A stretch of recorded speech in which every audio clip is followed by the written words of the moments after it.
The spiritual city of Karite, Adamite, Noahide faith. The spiritual city of Karite, Adamite, Noahide faith. Okay, I'm building a spiritual city. Now it could potentially have a name. Now, Babylon is not... I mean, there is the book The Richest Man in Babylon, which Christians do use as well. And it's a normal book on normal wealth acquisition, according to kosher Christian teaching. Christians generally accept the book.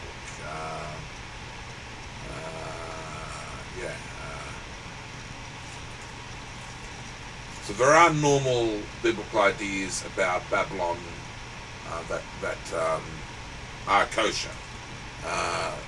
Working is a normal Christian idea, and it's a normal Torah idea, having a job and having an income, and being the richest man in Babylon is acceptable if it's done God's way.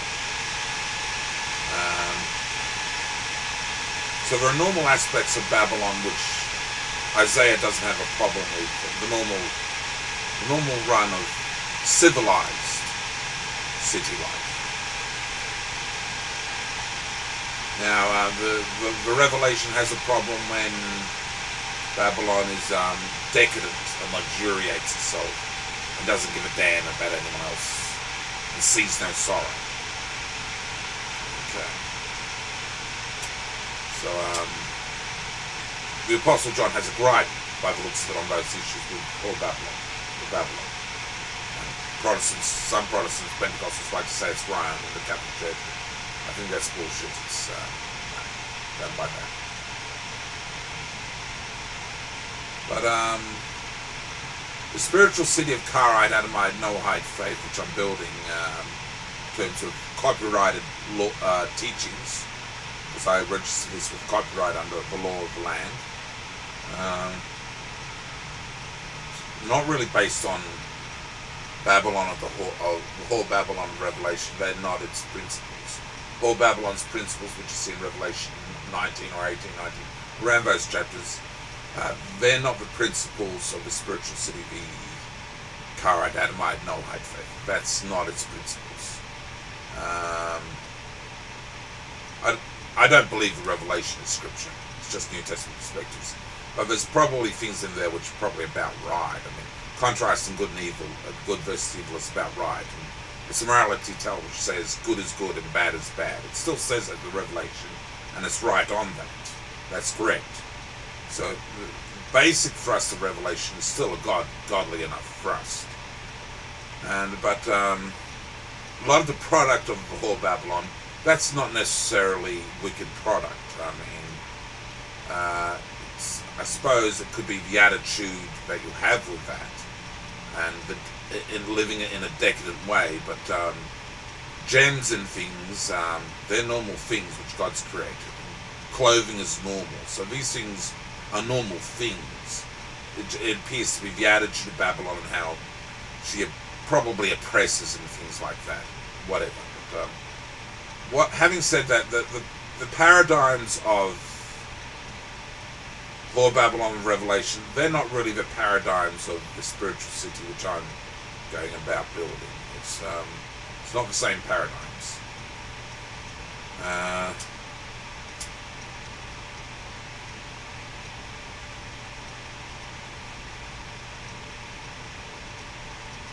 They're not really the same paradigms of Jerusalem either, or Israel. We're Torah, but we're not Karite Judaism. We're Karite Noahidism. So it's not the paradigms of Jerusalem.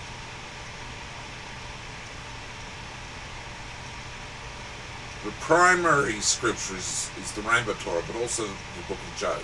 Genesis from creation to Babel, and the Book of Job. That's the primary scripture which is found on.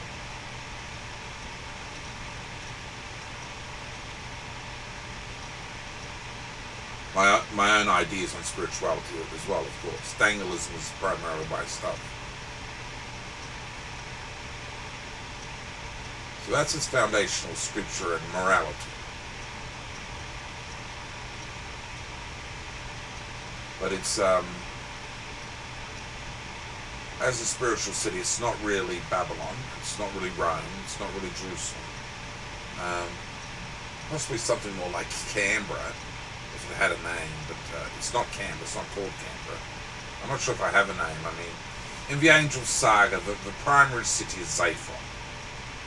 So I suppose the heart of Kara Adamai Noahide Spiritual City and Buildings city named is Zaphon, which is Mount Zaphon, which is on the border of, I think, Lebanon and Syria, or Syria and Turkey, somewhere up there, on the Mediterranean Sea. Mount Zaphon. It's actually a real mountain. It's in the Bible. And so Zaphon could be the name of the city, potentially. Could potentially be Zaphon.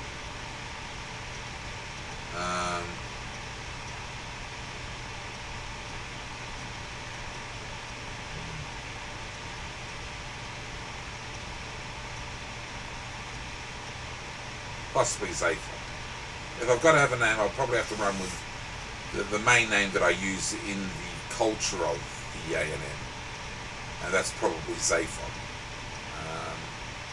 Teraphon, well, obviously not. That's number 2.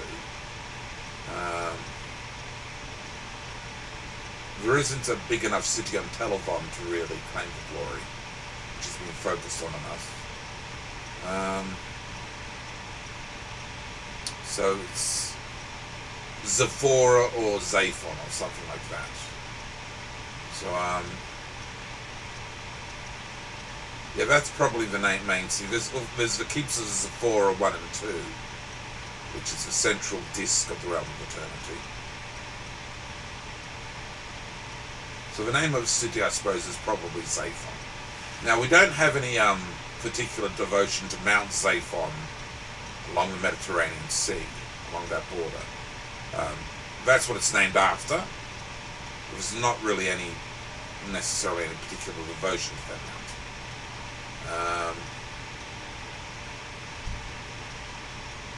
And it's a Zaphon in the realm of eternity. It's technically a little bit different. It derives from the Zaphon of the Book of Job in the JPS Tanakh, Jerusalem Publication Society Tanakh, hardback 1985 edition. It spirits from that word in the Book of Job. I think it also appears in the Psalms. So, yeah, it's probably Zaphon.